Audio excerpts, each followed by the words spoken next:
introduce to you Dr. Patria DeLancer-Julnes. She is an internationally recognized scholar and consultant in performance management, government capacity building, and citizen-driven governance. She received her PhD in public administration from Rutgers University. Dr. DeLancer-Julnes joined the University of New Mexico as the inaugural Rosenthal Endowed Professor of Public Administration and Director of the School of Public Administration. She was recently she recently served as Associate Dean and Professor at the Marx School of Public and International Affairs at Baruch College, which is part of the CUNY system, University of New York system. She has held positions where I am, which is how I know her, through the University of Baltimore. Give it up, University of Baltimore. And that's how I got to know her and love her. And so she has written extensively. And so there is no greater academic than this woman. I am impressed with her. I am amazed by all that she does. She pushes me, whether she knows it or not, to be better, to be greater. And so, and I invited her to join us today and welcome us on behalf of the American Society for Public Administration, where she currently is the president-elect. So please join me in welcoming this beautiful Afro-Latina Dr. Patria DeLancer-Julnes. Thank you. I don't hear applause, but I'm gonna applaud for her. I don't hear it. There we go. I see it. Oh, well, thank you so much, Glenda. This is you're too kind, and I really thank you. If you could see, if I were a little bit lighter, you see me going red here, but that's okay. I appreciate and take the kind words. Well, good afternoon, everyone. Thank you so much for the invitation, for giving me this time. I bring you my personal greetings and greetings from the American Society for Public Administration, and also from my current, the University of New Mexico. The Conference of Minority Public Administrators, COMPA, is a very unique professional organization, and it has been an integral part of ASPA as a section for more than 40 years. And COMPA has allowed ASPA to extend its reach to often forgotten communities of public servants. And it is also a vehicle for giving a platform to those communities and raising and helping to address issues that affect communities often marginalized by the public and private and nonprofit sectors. Since I started participating in COMPA, I have been greatly impressed by the commitment of the leadership and volunteers to put together a conference program that is inspiring, intellectually stimulating, and always great fun when we are in person. And I can't wait for the next conference in person, because that's also part of the learning and of the building community. But evidence of these qualities is visible when you flip through this year's program book. The title of this year's conference, Unmasking the Complexities of Identity, Place, and Space, the Public Administrator's Challenges, is a topic that represents a big undertaking that only a professional organization like COMPA is willing to tackle. And to that end, the program committee has brought together diverse voices, speakers who are delivering papers and speeches, unpacking these complexities that this year's conference is addressing. And as incoming president of ASPA, I look forward to continue working with the COMPA leadership to strengthen our bonds, continue to grow the presence of minority public servants. And I really like how President Uzoku put minority in quotes in her welcome. So these minority public servants, and also to help give them the tools, values, and skills to advance in their careers and continue to contribute to the betterment of all the people we serve.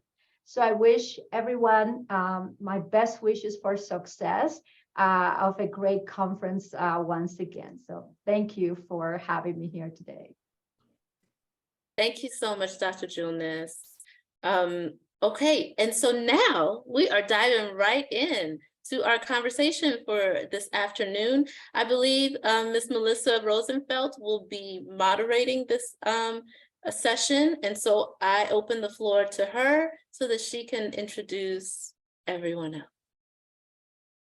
No, thank you. Thank you very much. Hinsi and Estango.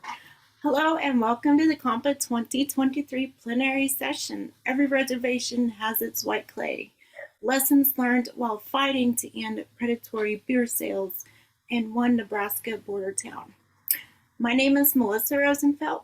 I am an MPA graduate student at the University of Central Oklahoma, citizen of the Seminole Nation of Oklahoma, and member of the Ocheesee Band and Deer Clan.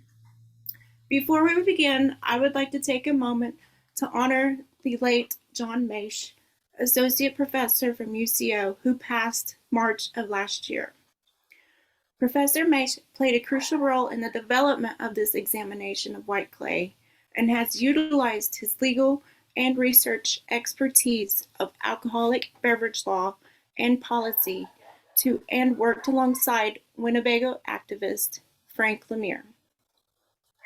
Together, they examined policy to address the harm of targeted alcohol sales surrounding Native reservations. Professor Maish produced and directed the documentary Sober Indian, Dangerous Indian, a film chronicling the lives of 4 Oglala men struggling with addiction on the streets of Whiteclay, Nebraska. We gather today in celebration of his and Mr. Lemire's work and to say Mado for their passion and their teachings. Now, it is an honor to introduce our esteemed panel of presenters. Jennifer Lemire, daughter of Frank Lemire of the Winnebago tribe of Nebraska. Kevin Abirzek of the Oglala Sioux Oglala Sioux tribe, and Brian Brewer of the Rosebud Sioux tribe. We are also joined today by Dr. Elizabeth Overman of the University of Central Oklahoma as a discussant, and I am proud to call her my mentor throughout my MPA track at UCO. We ask that participants direct questions at the end of the presentation by using the raise your hand option under the reactions tab at the bottom of the Zoom window, or you can type it into the chat box. Now I would like to turn the floor over to our esteemed speakers and their presentation of Every Reservation Has Its Whiteclay. Udo. Thank you, Melissa. Kevin, can you pull up our presentation? It says I can't share screen while the other participant is sharing. I don't know what that means. I don't know if somebody else is sharing right now. Oh. It may have been me. I don't even know what I was sharing. Oh, here we go. Okay.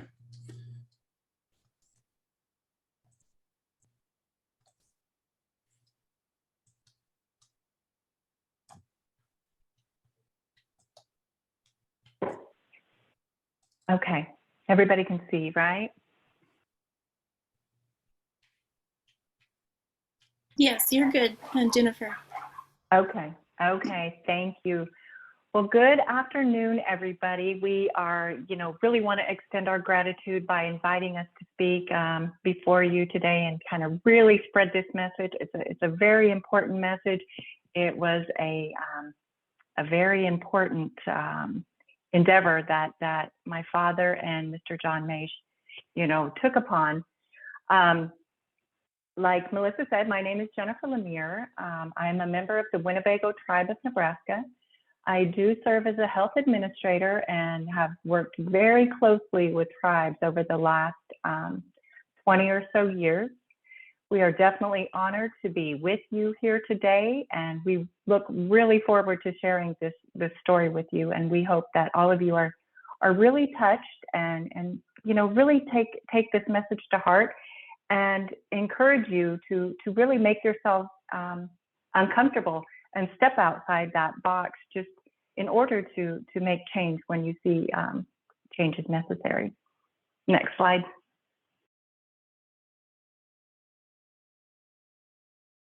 So Melissa kind of talked a little bit about Mr. John Maish. You know, before we get started, I really just kind of want to give you some of the historical background on what John's work and what he meant to me. On the slide here, you'll see myself and Mr. John Maish. When my father passed away in 2019, you know, he worked very closely with John Maish. And together, the two of them, along with a number of individuals, really dove in and took it upon themselves to go after the town of Whiteclay and the beer licenses in Whiteclay. Since my father's passing, John really tried to pull me into a number of my father's projects. That brings us to where we are today. John developed this particular PowerPoint presentation, and he got us on the agenda, I believe, through Dr. Overman with his connections with UCO, got us on the agenda to present last year at this same, get teary-eyed. And we were ready to go on March 3rd, and I received a call, you know, an hour before we were getting ready to go on, and John had passed that morning. I notified officials with the conference and just said, you know, I could not go on my own, and just kind of respectfully had to decline. And it always bothered me that I wasn't able to present that day. And I immediately reached out to Dr. Oberman and said, you know, I wasn't able to go through with it today, but please put us on for next year, and I will pull in some of the subject matter experts that have been involved all along and just make sure that we're on there. And I really am doing this for John, and just to make sure that we continue to share this message. And I thought the world of John, and I just really want to dedicate this presentation to John Maish. Next slide. So the town of Pine Ridge is located in the lower southwest corner of South Dakota. The reservation has a population of approximately 30,000 people. This is a dry reservation, meaning that, you know, there is no sale of alcohol or possession of alcohol allowed on the reservation. Next slide. Whiteclay, Nebraska sits straight south of Pine Ridge. It is on the Nebraska side. You can literally see these two towns within, you know, within distance of each other. In 2016, Whiteclay had a population of 12 people, yet they managed to support 4 beer stores in this town of 12 people. Next slide. So as you can see here on the map, the distance is very minimal between the two border towns, one being in South Dakota and the other is located in Nebraska. And you'll kind of see the significance as we kind of talk through this. Next slide. So as I stated, the town of Whiteclay had 4 beer stores. And I know this is going to blow folks' mind, but among those 4 beer stores, they sold 11,000 cans of beer a day. This totaled 3.5 million cans of beer per year. And remember, this town had a population of 12 people. Next slide. So in June of 1999, there were 2 Native individuals, Mr. Wilson Black Elk and Ronald Hard Heart, that were found in between those 2 miles from Whiteclay and Pine Ridge, that were found murdered in between those 2 towns. This, along with a number of other kind of unexpected deaths, caused Mr. Russell Means to get together, get folks together, and to lead a march that would from Whiteclay to, Pine Ridge to Whiteclay. So they would be going from the South Dakota side into the Nebraska side. At that time, next slide. On this particular day, my father, who lived in South Sioux, Nebraska, would also begin his plight on working against Whiteclay. He would join the march that day. They would get to the Nebraska border. A number of those individuals would cross that line where they met a line of Nebraska state policemen. I want to say about maybe 10 of those activists who crossed that line that day would be taken in, including Mr. Russell Means and Frank Lemire as well. This would begin my father's kind of 20-year plight in fighting the beer stores of Whiteclay. Next slide. So since 1999, my father worked tirelessly and endlessly to raise awareness, of the situation that was going on and the genocide that was taking place in the town of Whiteclay. He would speak to, anybody that would listen. I, have seen a number of his speeches, and there'd be a handful of people, but he continued to tread on and push that message and just let folks know about the atrocities that were going on in Whiteclay. He was included in a number of documentaries that tried to share the message. There was one called The Battle for Whiteclay that kind of followed the legal processes. And then there was Sober Indian, Dangerous Indian. And this is where John Maish kind of came into the fight. I believe he knew about the atrocities going on in Whiteclay. He went to Nebraska, and the way he shared it is somebody said, "You have to talk to Frank Lemire." So the two of them together teamed up and just continued the battle. Next slide. So Mr. John Maish, he filmed and directed Sober Indian, Dangerous Indian. He was, like I said, a former liquor prosecutor. So the two of them together would travel throughout the U.S. and continue to just share that message, share the film screenings, and then afterwards they would have a question and answer session and just really get to the personal stories of the individuals, about the individuals and the atrocities and everything that was going on in Whiteclay. Let me back up a little bit. Sober Indian, Dangerous Indian was a documentary that followed 4 individuals that were living in Pine Ridge and the effects that the beer sales in Whiteclay had on these 4 individuals. It's a very touching story, and it really just shows you the effects of alcohol in our people in Pine Ridge. Next slide.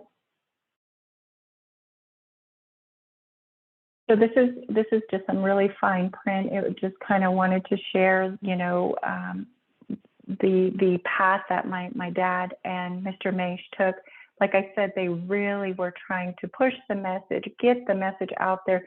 They really were trying to get folks to listen and really care and get involved.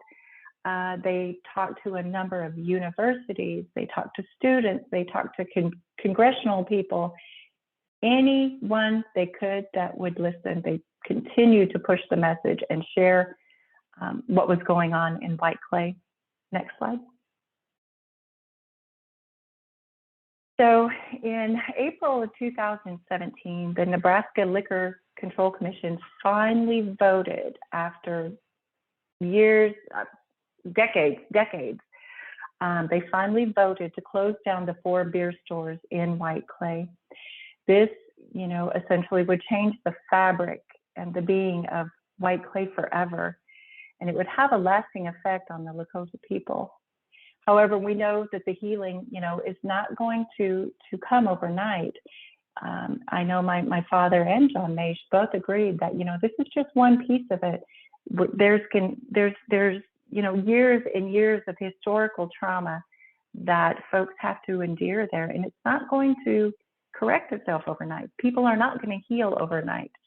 So they knew that this was just part one of the battle.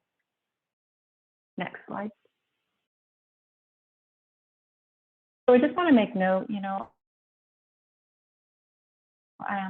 not closed because of Frank Lemire. They did not close because of John Mache.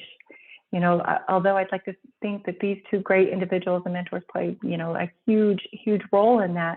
But these stores really closed because people cared, people got involved, people listened, and people were really willing to take that step and make a difference and make themselves uncomfortable and get involved and raise their voice and take their seat at the table. Like my dad always said, for years and years and years, he had fought and nobody felt like nobody ever listened to him. But he said, finally, one day, all these puzzle pieces finally came together and it finally clicked, and he said, we were able to shut the damn thing down. I'll turn it over to Mr. Brewer.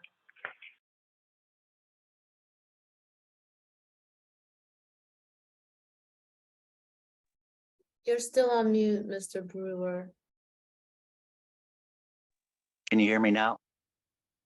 Yes, I Can you hear me? Yes. Okay. Midakiapi, my name is Brian Brewer, and I am from Pine Ridge. I am not from Rosebud. I'd like to make that clear. I live 3 miles from Whiteclay, Nebraska. The town of Whiteclay is 2 miles from the town of Pine Ridge. Whiteclay is right on the border.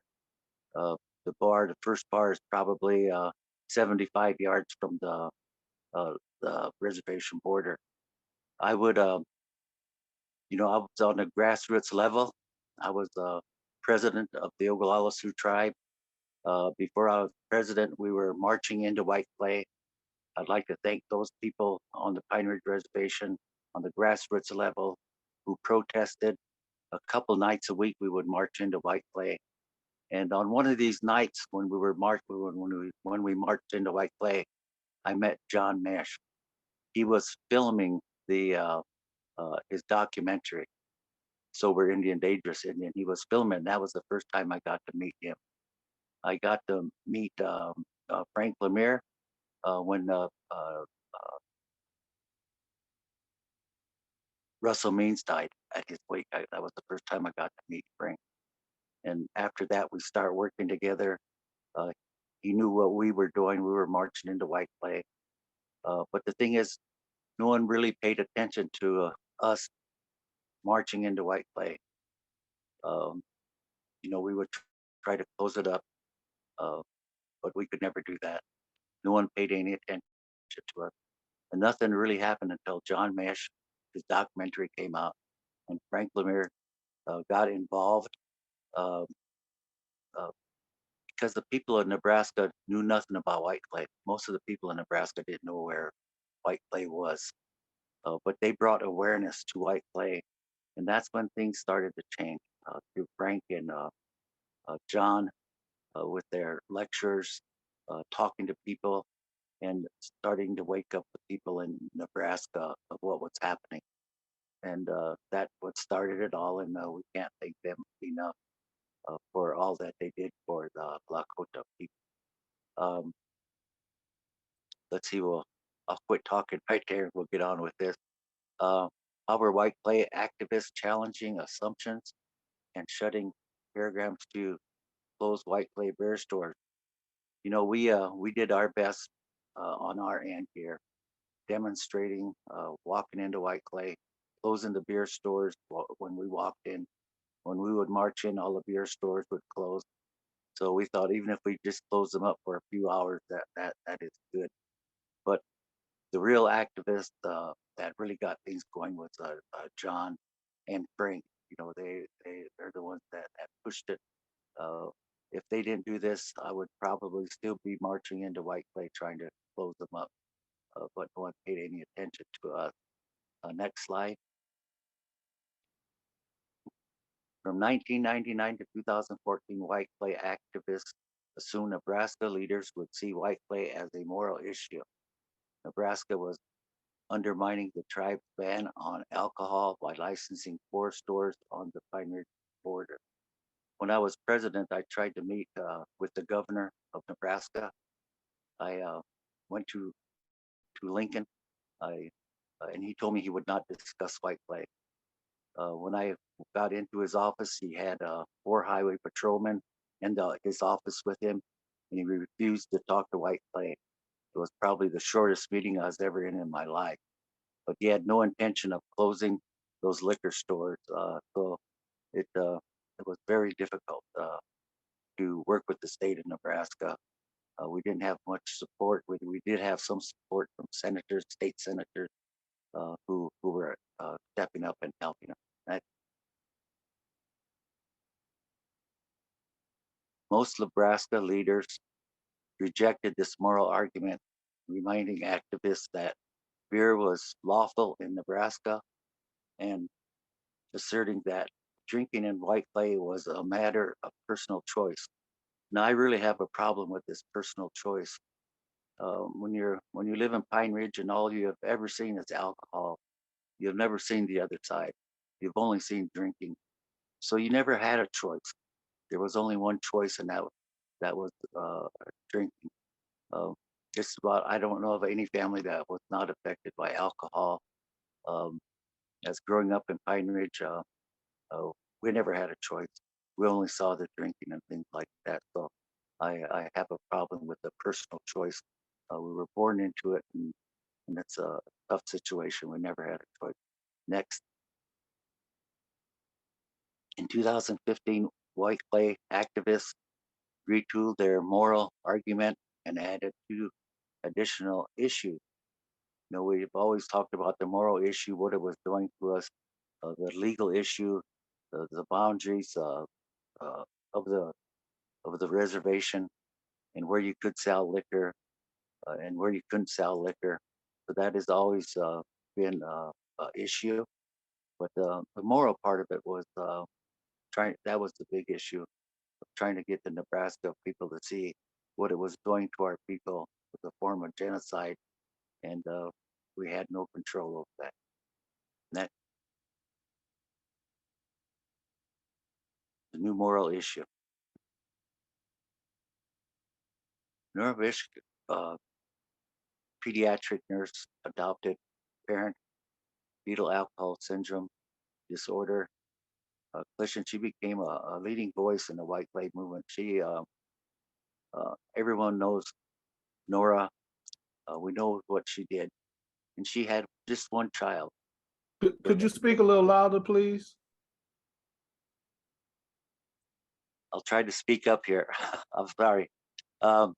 Nora, everyone knew her. She took one of our children, one of our FAS children, and raised her. And you can see some of the complications that she had raising this child, what it cost, and we really thank her for stepping up and being a voice for the children. Um, and we'll talk more about that here. Next slide. Public health experts estimated that 1 out of 4 Pine Ridge infants is born with FAS. And Nora only had one. 25% is a very, very high. Um, a lot of them are children that have FAS. You can't see the physical part that which really identifies one, but they are affected, and that really affects our children in our schools, the learning process, and everything. And it's hard to get them any services because only a certain percent of our children can be classified into special education. So many of our children go through school without any help, and even though they are FAS. Next. Nora's adopted daughter, Adriana, whose biological mother reached in Whiteclay, was born with FASD. Their struggles changed the entire Whiteclay narrative. And this really did, because no one ever talked about our children that really suffered because of FAS. And this was one of the key factors in our moral issue why alcohol should not be sold. Next. Hospitalization costs. You can see the total number here, $3,300,000, what it costs for Adriana's health care. So that was her cost, $3 million. And I think you have to realize that this is just one child out of many children. So with this cost here, it's only a drop in the bucket of what it's costing us to help our children. Next. Suddenly, Whiteclay wasn't personal choices. It was about protesting infants that would be born in Pine Ridge. And this continues right now. Um, right now, we have many issues on our reservation with the addition of other drugs, meth, cocaine, things like that. But alcohol is still the first drug of choice. Right now, with the Whiteclay closing up the beer, but right now, because Whiteclay closed, now we have bootleggers in Pine Ridge that are selling vodka. They call them skips. They're just water bottles with vodka in them.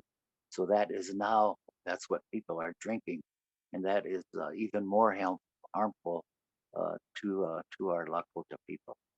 Next. Fiscal issue. From 1999 to 2014, Whiteclay activists assumed that Nebraska kept Whiteclay beer stores open because of the excise sales tax generated by the four stores. This is how Nebraska benefited from it. It was strictly financial. They had no care about the people that were suffering because of the alcohol, and they were just worried about the money. Next. Beginning in 2015, Whiteclay activists started challenging the assumptions, including that Whiteclay related incarceration and hospitalization expenses meant Whiteclay was actually costing Nebraska taxpayers, and that is true. But I have to say that only a small portion of the expenses went to Nebraska. Most of the expenses went to the Ogallala Sioux tribe, to the uh, uh, Indian Health Service. Most of the people that suffered or had problems in Whiteclay were all sent to Pine Ridge, where it was taken care of. So, what it cost Nebraska was only a small portion of the total cost of what it cost our tribe. Next. Thanks to a Freedom of Information Act, FOIA request, Whiteclay activists discovered that Sheridan County officials were voicing private concerns about the law enforcement costs attributed to Whiteclay. And this was a factor there, even though they denied it, that the high cost of what it was costing Sheridan County was enormous. But very seldom, what the sheriff's department in Sheridan County, they only went to Whiteclay a couple times a day. Yet it was costing them a lot of money. This doesn't show the cost of what it cost our tribe with law enforcement. So it's still a small amount of what our tribe has suffered. Next. You can see the cost here. I'm having trouble seeing this here, but what it costs additional for the Sheridan County was a lot of money, and this is something that they denied. They didn't want to admit that it was costing them money because the politics of everything of the people that were making the money. A lot of this wasn't brought forward, but thanks to John, this was all came out. Next. Legal issue. From 1999 to 2014, Whiteclay activists assumed the Nebraska legislature could pass legislation banning beer sales in Whiteclay. And this is what we all thought. And after spending time with John and Frank, and I learned that it wasn't up to the legislation, but it was up to the liquor control. They're the ones that had all the say in it. And this is where John and Frank really concentrated on the Liquor Control Commission. Next. 2015, Whiteclay activists challenged that assumption, recognizing that targeted administrative action was the only fiscal route to closing Whiteclay beer stores. And this is where there was the people in Nebraska really stepped up in voicing their concern, along with John and Frank. And this is what really helped us, our cause, and we thank them so much for that. Next. Existing Nebraska statutes prohibited the NLCC from using a beer license in a place that lacked adequate law enforcement. And this was the big issue because it was proven that there was inadequate law enforcement in Whiteclay. It was a lawless town community. Everything was happening there. We had so many people that died up there. I know Jennifer talked about 2 of the people that were killed there, but we had numerous people that died in Whiteclay on the streets. And there was, some of them died from natural causes. Some died because of exposure. Some were murdered. But these were all cases that were never solved. And I don't know how many there were altogether, but Frank was really pushing to get a whole case unit assigned to Whiteclay. I went with Frank and John. We met with Highway Patrol to see if could open up something like that. I believe the city of Omaha, they have a cold case unit there. That's one of the best in the nation. And this is what Frank was trying to get them to be assigned to Whiteclay and to work with the state highway patrol. But they said that only the highway patrol was going to deal with this investigations, but those things never happened. Next. Whiteclay activists challenged the assumption that 53-13-2 only applied to new licenses, asserting that material change in circumstances would allow the NLCC to focus current stores to reapply for new licenses. This has always been a big problem with those 4 stores with their licenses. It was guaranteed that they would always have them. There was other people that wanted to get licenses, but even with only 12 people, there were more people trying to get licenses to sell alcohol in Whiteclay. So this has always been a big issue. And some of the store owners with the closing of Whiteclay wanted to sell their licenses, but it never happened. Next. Dispatch logs secured through FOIA reveal the nature, frequency, and response times to 911 calls made to the Sheridan County office located 21 miles from Whiteclay. They got calls and they would come out, but most of the calls for anything that happened in Whiteclay, those 911 calls went to the Pine Ridge Police Department, where we would send ambulances. Many times we would send police units right into Whiteclay to try to help the people when the Sheridan County couldn't make it. So the 911 calls, I'm sure there was many more 911 calls to the Pine Ridge Public Safety. Next. On these dispatch logs confirmed reports that a woman later identified as Sherry Wounded Foot was found unresponsive behind a building in Whiteclay on August 5th, 2016. she died in Pine Ridge after she was found. They took her to Pine Ridge Hospital where she lived for a while, but she did die because of what happened in Whiteclay.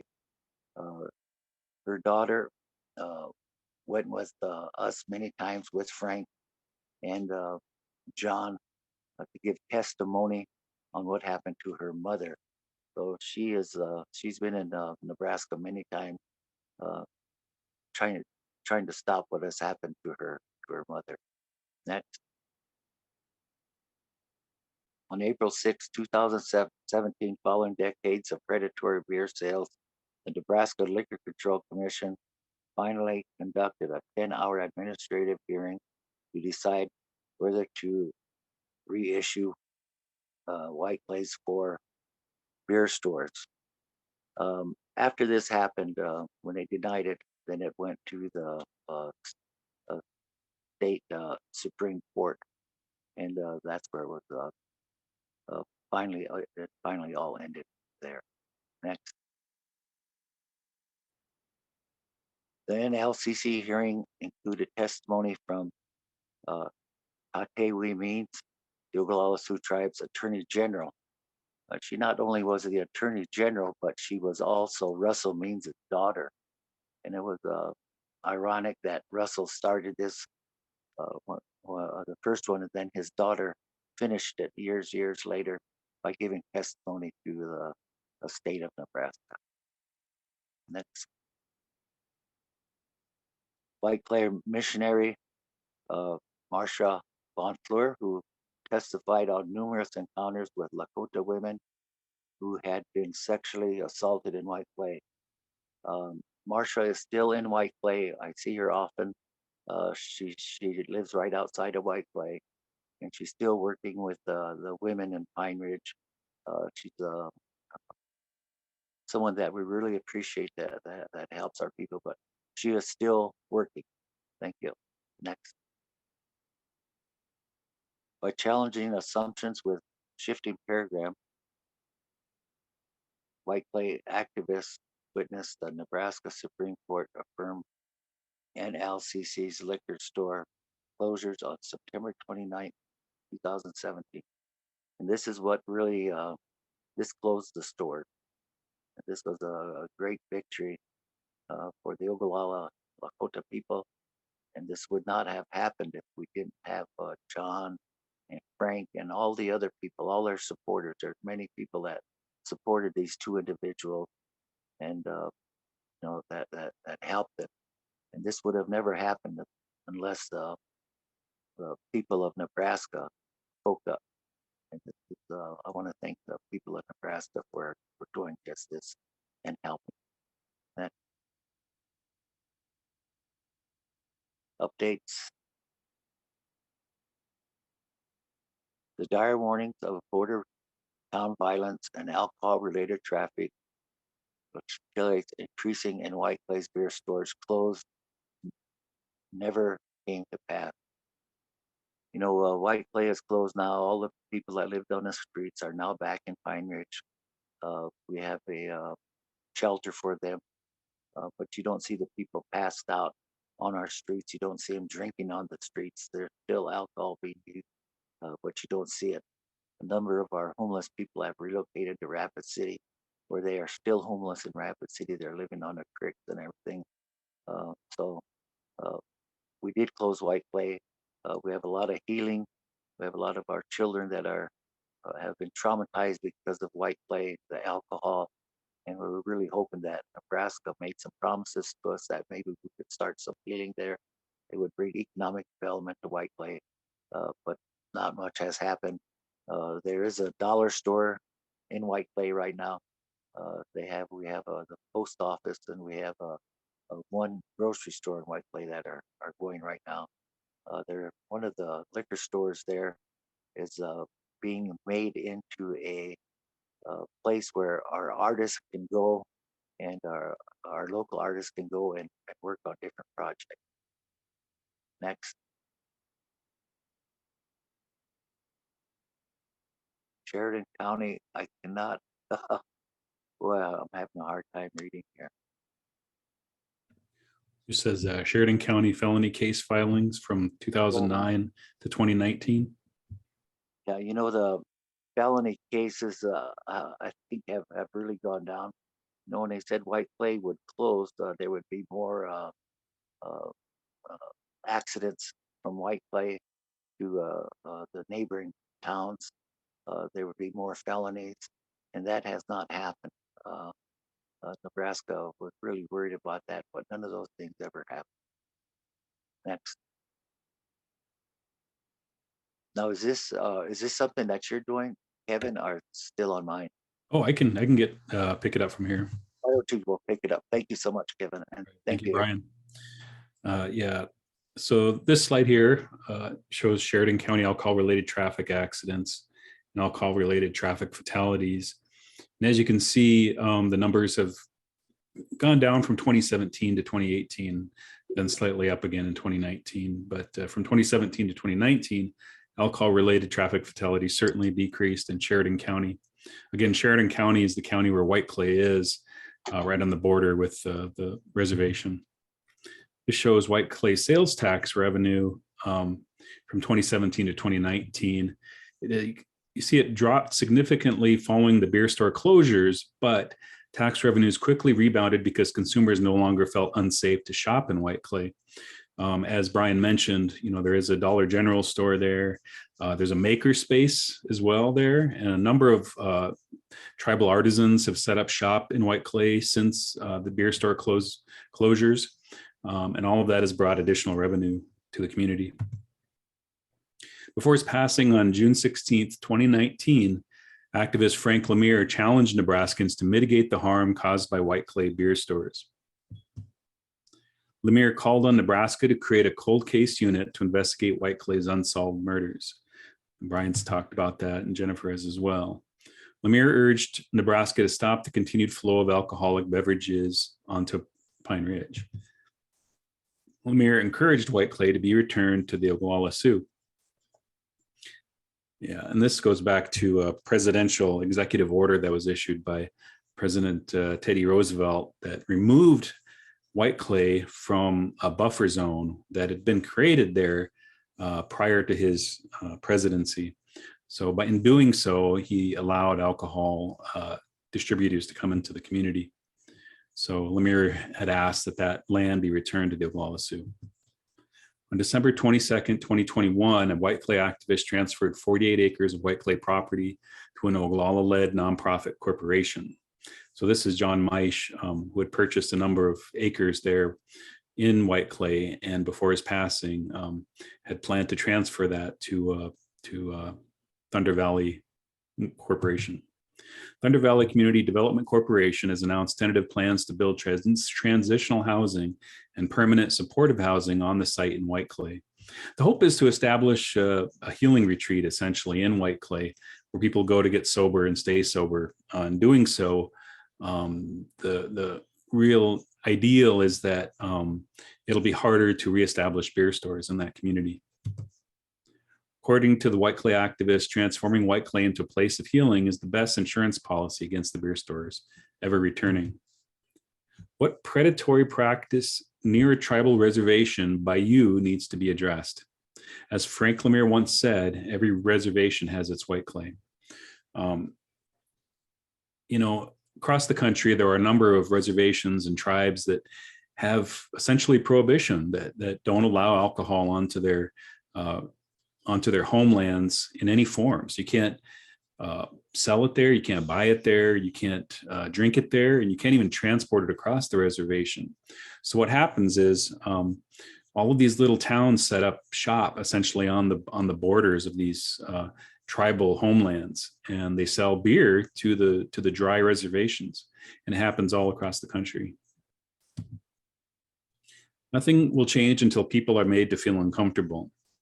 This is one of my favorite quotes from Frank Lemire. I want to add, though, that the last part of that's probably my favorite, which is nothing changes until we make ourselves uncomfortable. And that's something that I've tried to live up to, in my life, especially since Frank's passing, is to try to make myself uncomfortable and do the things that are difficult and face the things that are the most difficult. because only then can I enact some kind of change in my world. So, all right. So now we move into questions or comments. And again, if you would raise your hand or type your question in the chat and we'll get you heard. Thank you each for your presentation, very informative. It was good to hear of the recent updates. The healing centers, I think, not just Whiteclay, but as you said, every reservation has its Whiteclay, and we are seeing more of these healing centers being built in our communities, and I think we have built this coalition of healing, and we're going to see this momentum keep gaining more and more as our sobriety increases. So does the need for social support. So I think that's great. Amazing work. Did we have any? Oh, Dr. Overman, go ahead. I wanted to ask a question, if possible. Oh, of course.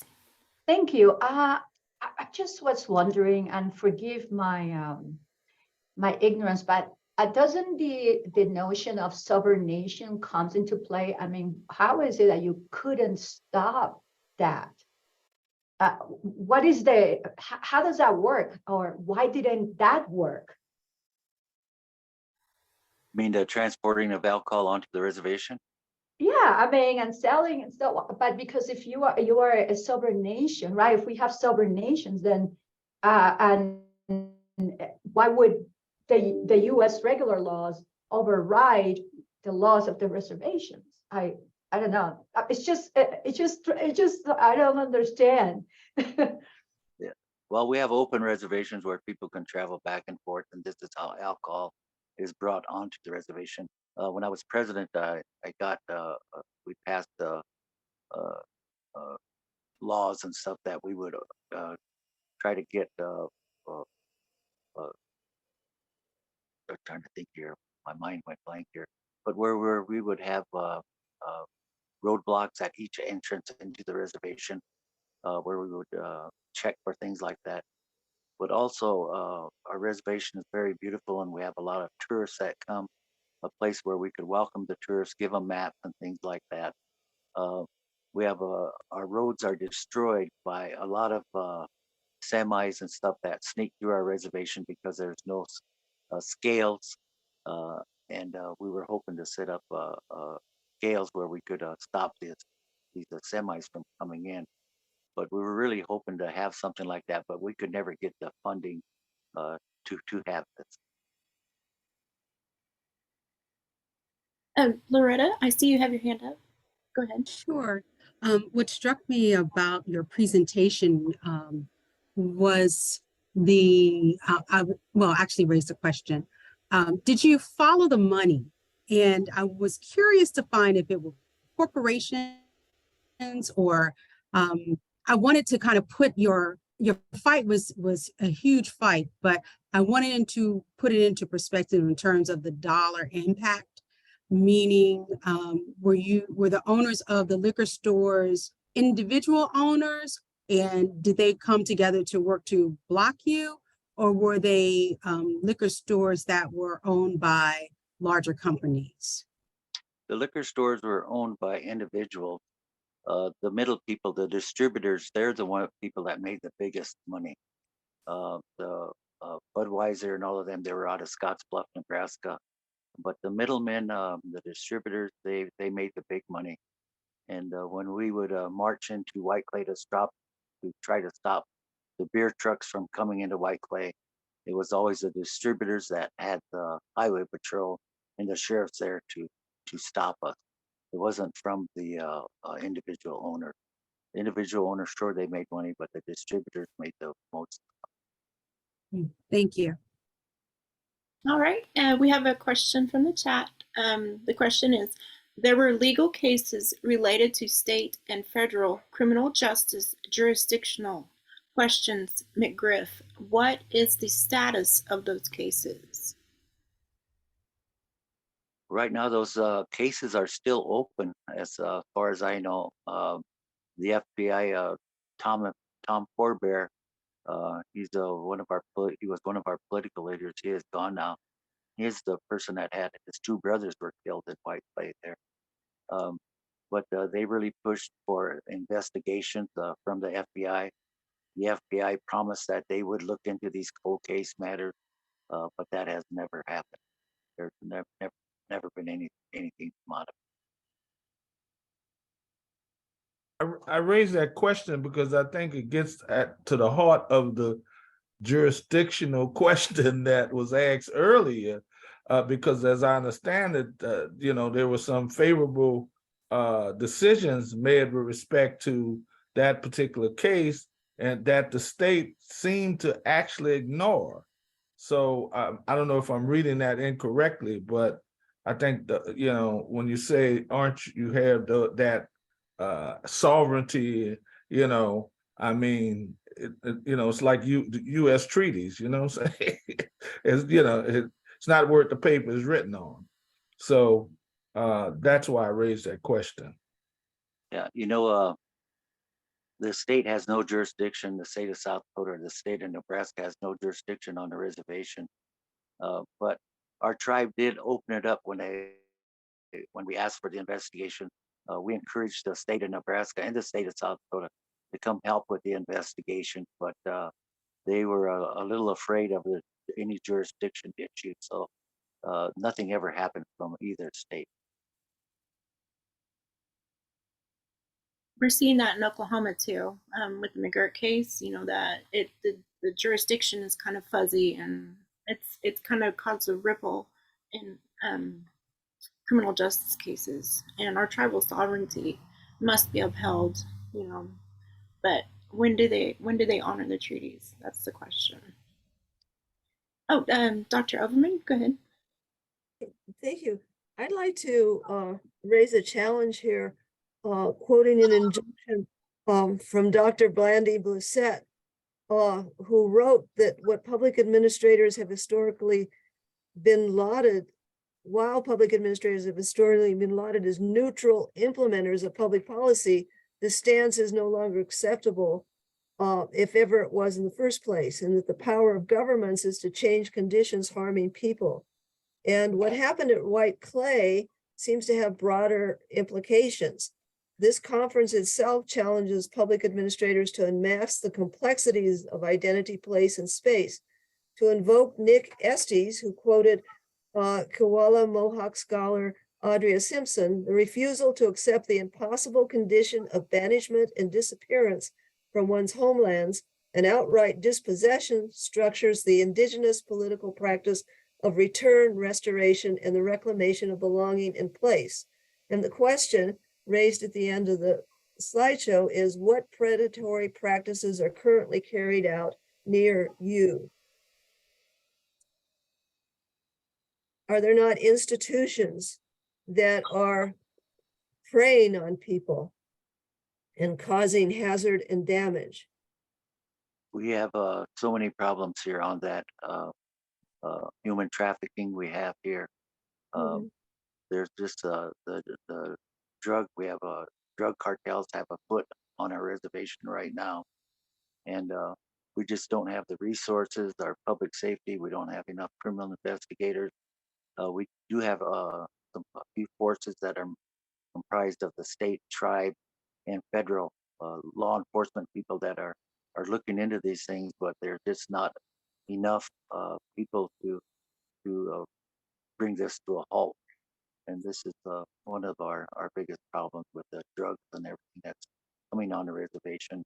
Our people we have so many missing women on the reservation, missing people. And in the border town, especially Rapid City, I believe we had 30 women missing in the last couple of months. So there are many problems here, and how do we get the different jurisdictions to work together to try to bring a halt to this. And this is not only across the United States, but the last time I talked to John Mash, he was talking to people in Canada because they're having the same problems in Canada. And I would like to suggest that any community that's isolated from the dominant community, probably by design, is subject to some sort of predatory practices. Somebody makes money on that isolation, the fact of that isolation, and it could be through harmful practices that are being carried out. That's exactly what's happening. There's so many things that are happening. No one is really stepping up and taking the responsibility for it. And I believe this is the first thing that our tribe has to do. We have to accept the responsibility for our and try to do what we can.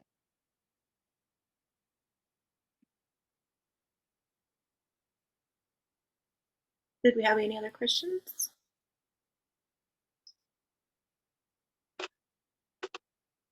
Something I kind of wanted to add here is that, we see a community response with our local organizations, the MMIP, MMIR groups, and they're constantly battling issues coming from addiction, from cycles of addiction, created from institutions that, at the end of the day, the ultimate goal is to take lands from us. So, they use these quiet means to do so, whether it's through addiction, beer sales, drugs, pipelines, environmental hazards. We see they use any kind of quiet means to eradicate us. That's to capitalize off lands, through institutions, through colonial mindset. And it's not just us, it's all marginalized groups. They're attempting to eradicate us, slowly but surely. So the goal of it all is to heal. That way we break these cycles. That way our future generations can not just maintain lands, but also maintain our identities. So this work here is very integral, and just getting the word out, I think, is helping. The more we talk about it, the more we can deal with it, the more we can heal. So I thank all of you for your information and your scholarship.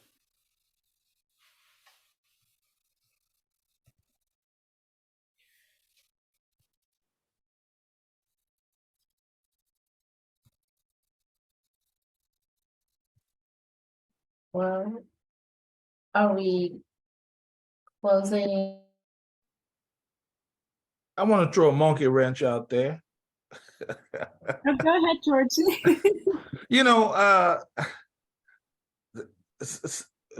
In studying constitutional law and other subjects like that, I always go back to the fundamental flaw. I know people are marginalized, but legally, I see a fundamental flaw in the federal system, in that the federal system accounts for the national government, also accounts for the state government, but it doesn't account for local government. That's right. And local government is where the action is, right? Which says, Elizabeth, where the rubber meets the road. Right. So, and I know that's a stretch to begin conversations of reconfiguring the federal system, but some kind of way, I believe that's at the heart of it, because if local governments were configured in the initial constitutional, you have home rule, of course, but in the city of New Orleans, home rule only means home rule as long as the Republican state legislature decides they're not going to superimpose their state rule. So I see that as a fundamental problem. And I know there are other underlying causes, disrespect for cultures and histories and traditions, but I see that as one weakness in terms of approaching solutions from a legal perspective. And sometimes approaching from a legal perspective don't always work, but sometimes it does. Thurgood Marshall and them had no idea they were going to win Brown versus Topeka Board of Education. No, didn't have a clue, but they still pursued it from a legal standpoint based on the weaknesses of separate but equal, and that equal part was the weakness, but also they pursued it legally because they had that on their side. So I just want to make that observation because that's been kind of burning in my spirit. One of the things our tribe is doing right now is they're suing the federal government for the lack of public safety. Our reservation is under the Department of Interior. We're under the Bureau of Indian Affairs. The Bureau of Indian Affairs has a trust responsibility to make sure that our needs are met through our treaties. Right now, our reservation, we have 27,000 people that live here. We are the same size as the state of Connecticut, and we have 26 police officers. And we just don't have enough resources. When something bad happens, it takes a while to even get an officer somewhere. We're burning out our public safety people, and because of the shortage of money that we have, what we can pay for salaries, many of our best police officers are lured to other reservations where they do have the money. So it's a real problem here. They just with the formulas that the federal government uses in funding the larger tribes, we're the ones that suffer. The larger tribe, the smaller tribe, they have the same formulas. You get a reservation in California with 200 people, they have just as much as we have here, where we have I think it's 3.2 million acres of land, 27,000 people. But the formulas really hurt the larger reservations.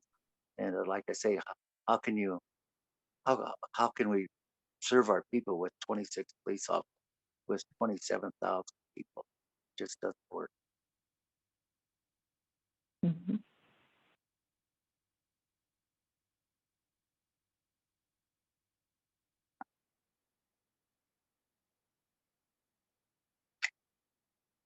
That's a very good point.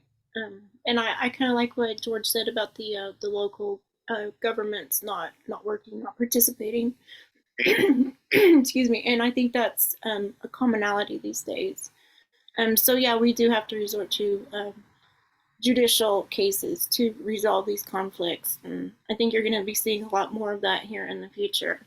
Especially with ICWA being debated in the Supreme Court in the near future, I think we're going to see excuse me, a major increase in the courtroom. So stay tuned and stay on top of that, because we need our support, and we support others too. So, did we have any other questions?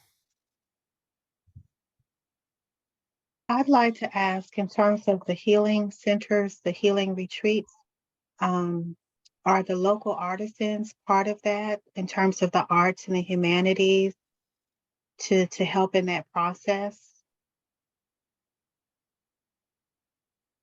We have so many artists here on the reservation. The one that was set up in Whiteclay is the help artists, but they don't have the funding to really make an impact. We would really love to see our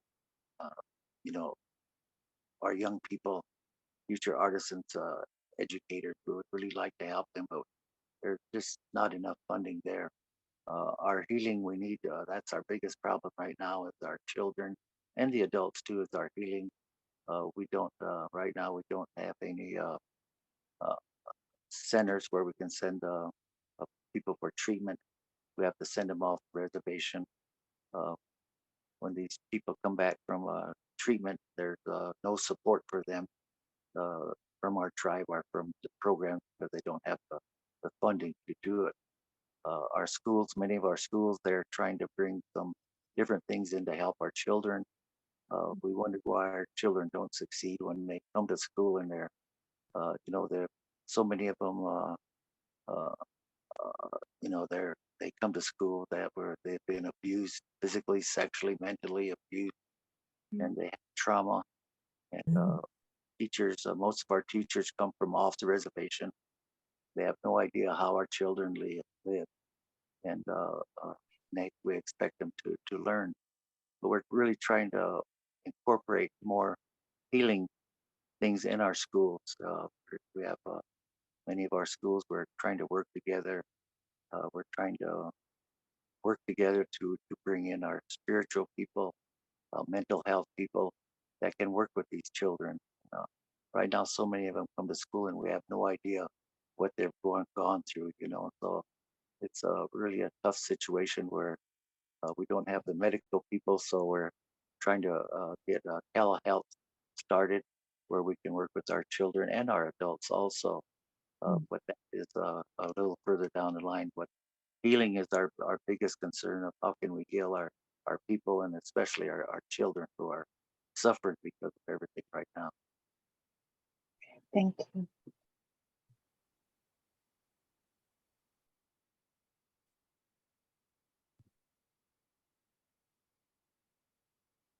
That was a great question. Yeah, and I think I'm sorry, go ahead.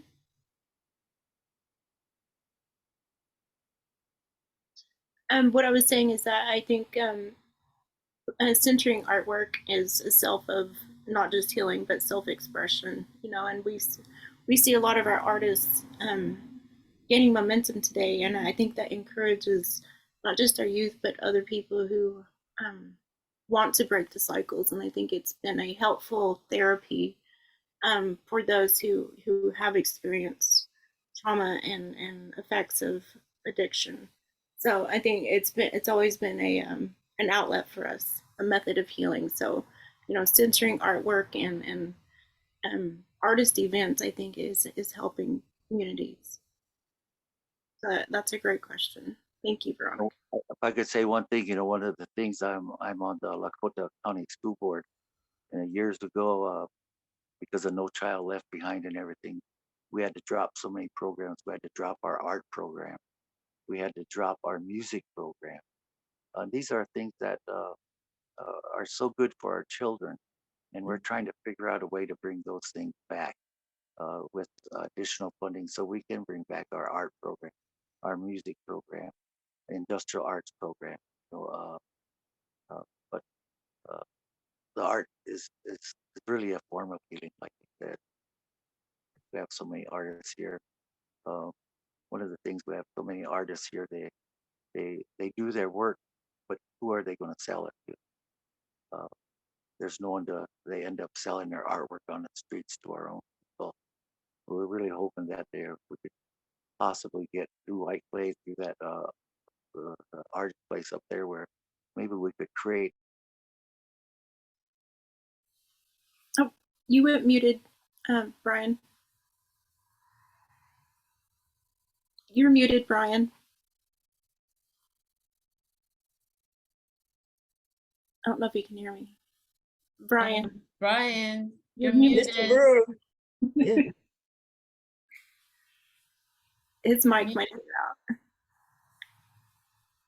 There you go. Now you're good.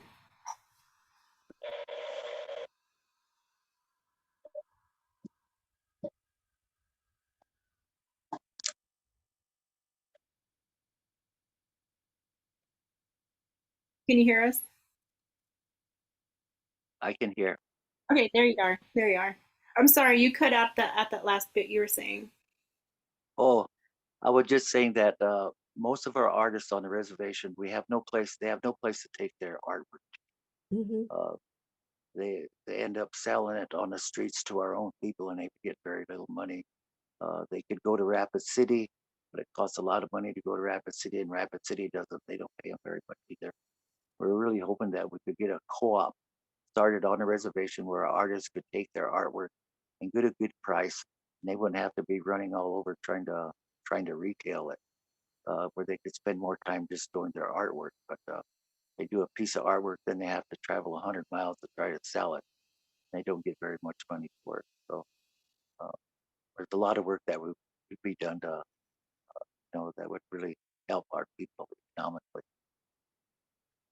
I think a new trend on that also is a lot of artists have used social media to sell some of their pieces. Yeah, I think really, that's yeah. great. And it's always great to see these creators sharing their expression and their methods, and to just see them really flourishing. And it's building communities on social media. I know TikTok has been a target of the government lately, But, you know, if they do succeed in blocking or banning TikTok in America, that's going to affect a lot of communities that have been using these platforms to connect and to sell their pieces. And that helps put food on the table for the kids. You know, so you know, it's I can see why they want to ban platforms such as that.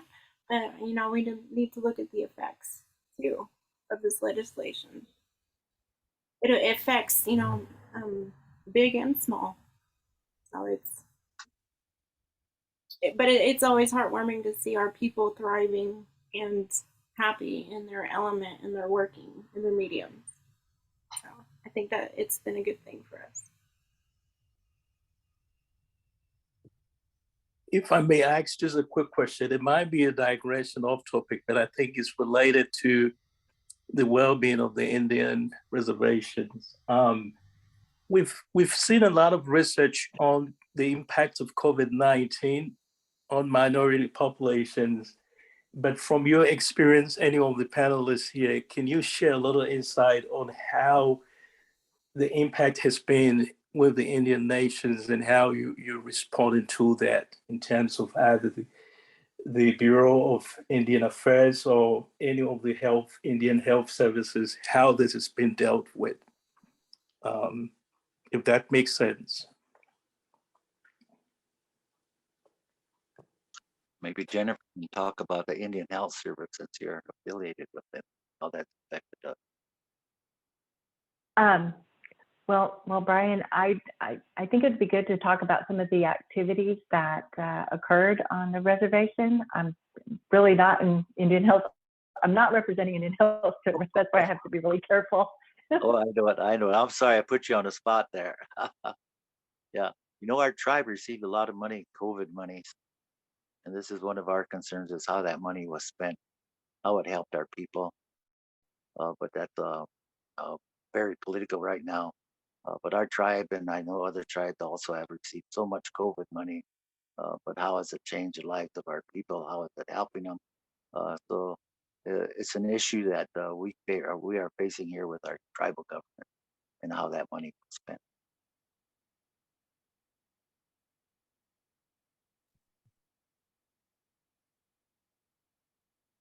I think that this has been a great presentation. I just want to touch on that last point about money and spending. And, you know, call me Debbie Downer when it comes to some federal money. But I always think, you know, to talk about how it's being spent, we have to first talk about, is it enough? Are we getting enough so that we can actually, you know, divvy it up in the right way and make good use of it.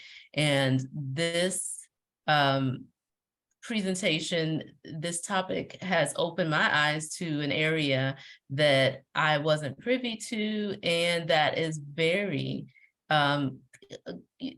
common in my world, if you will, in the Black American community. So this is, you know, a wonderful safe space for us as, you know, as this a multicultural organization to see how we intersect, how life is, you know, we might look different, but life is so similar.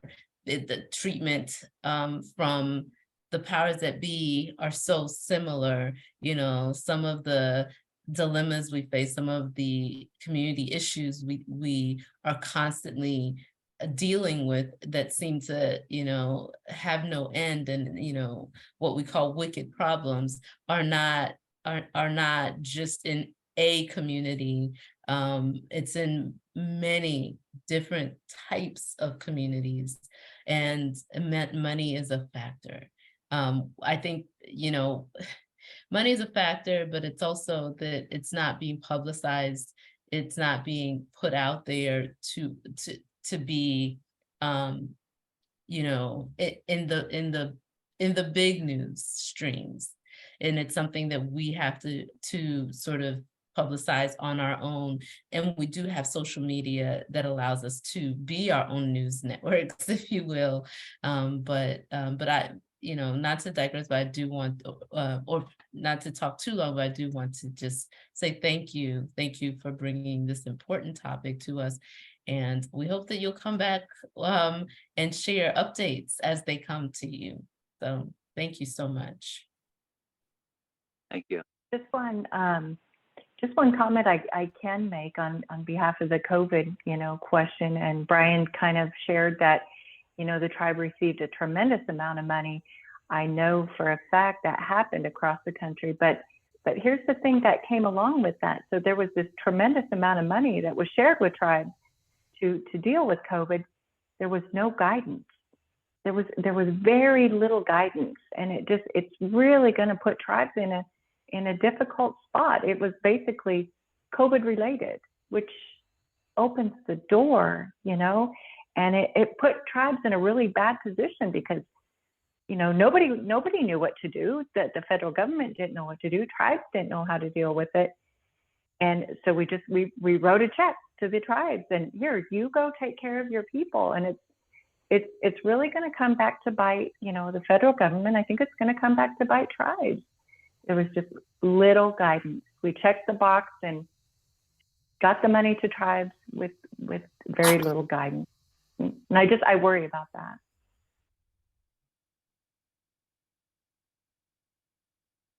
And I think a lot of tribes have not spent their money wisely because they were afraid to spend it because of the guidelines and things like that. So the tribes felt that their hands were tied in many. I know they wanted to do a lot of different things, but their hands were tied. They were afraid that it would be unallowable costs and it would get them in trouble.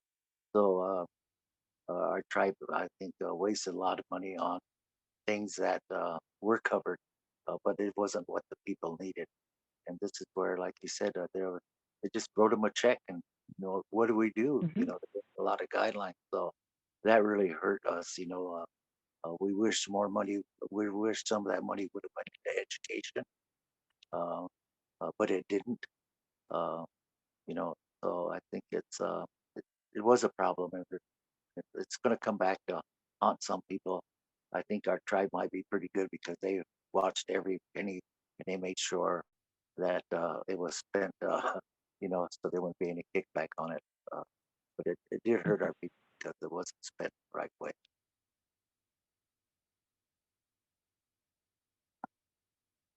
Yeah, that's a good point. Our tribe too. They didn't know what to do with this enormous amount of money they received, so they just sat on it for a while, and they were kind of listening to what the people wanted to do with it, and then they did disperse some, and then they kept some. But I think you hit the nail right on the head, is that they didn't know what to do with it and were afraid to move forward with it, and it just sits. So, and I think they're still sitting on it, which is fine. But yeah, they need to invest it into the future, into the people, into our sovereignty. So we're kind of waiting to see, how it comes out later. So there's a lot of unanswered questions, and there's still people that need assistance. So yeah, it's interesting to watch unfold. And I think a lot of tribes are watching other tribes to see what they do. So it's kind of a cycle here. So we'll see how it goes. But that's a good question. Did we have any other questions or comments?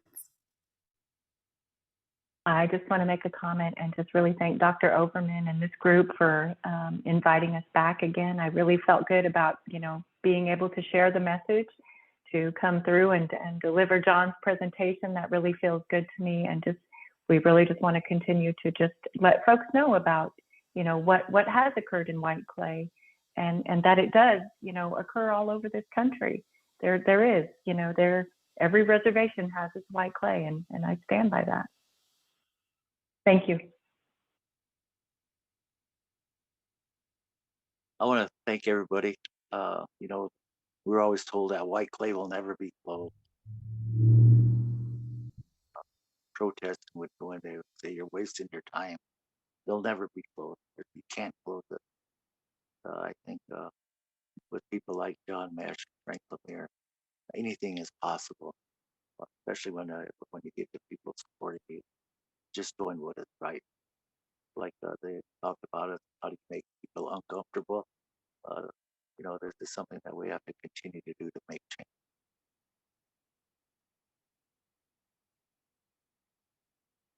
I would like to encourage those of us who are teaching students to listen to the advocates in the community and the people that are uncomfortable and letting you know they're uncomfortable and figure out how to help them. Yeah.